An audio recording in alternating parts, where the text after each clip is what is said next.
ரொம்ப உண்மையை சொல்ல போனோம்னா 2 ரசிகர்களும் இவங்க 2 பேரையும் சமமா வச்சு சண்டை போட்டுட்டு இருக்காங்க. ஆனா உண்மையில பாத்தீங்கன்னா இந்த வசூல் பிசினஸ் வாங்குகிற சம்பளத்தை வச்சிங்க அப்படின்னா நம்பர் 1 விஜய், நம்பர் 10 அஜித். இதுல ஒரு பெரிய கேப் இருக்கு. இதுதான் உண்மை. இதெல்லாம் அந்த முட்டாள் ரசிகர்களுக்கு தெரியாது. நிறைய பேர் சொல்லுவாங்க அஜித் சினிமாவில் அவ்வளவு பெரிய ஆளு. அதெல்லாம் இல்லை. அவரை வச்சு படம் தயாரிக்க எந்த தயாரிப்பாளரும் தயாரா இல்லை. இவங்க போய் கெஞ்சுறாங்க. நல்லா தெரிஞ்சுங்க, விஜயினுடைய நண்பராக இருப்பதற்கு ஒரு தகுதி வேணும்.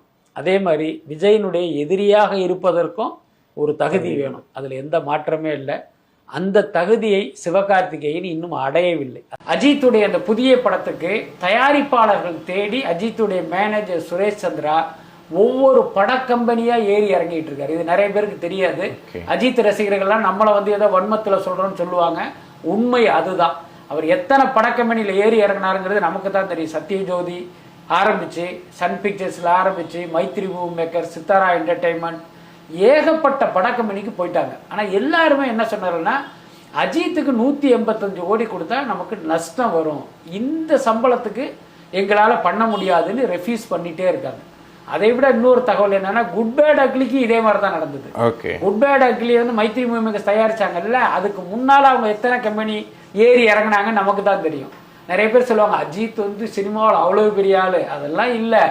அவரை வச்சு படம் தயாரிக்க எந்த தயாரிப்பாளரும் தயாரா இல்லை. இவங்க போய் கெஞ்சுறாங்க. இன்னொன்று இப்போ நெல்சனா இருக்கட்டும், லோகேஷா இருக்கட்டும், அட்லியா இருக்கட்டும், இந்த 3 பேருமே விஜயால் முகவரி பெற்றவர்கள் தான். அந்த அடிப்படையில் நான் சிவாவை வச்சு தீர்மானித்த விஷயம் என்னன்னா, இவர் ஒரு போலியான நபர், யாருக்கும் உண்மையாக இல்லாத ஒருத்தருங்கிற ஒரு விஷயம் எனக்கு புரிஞ்சுது.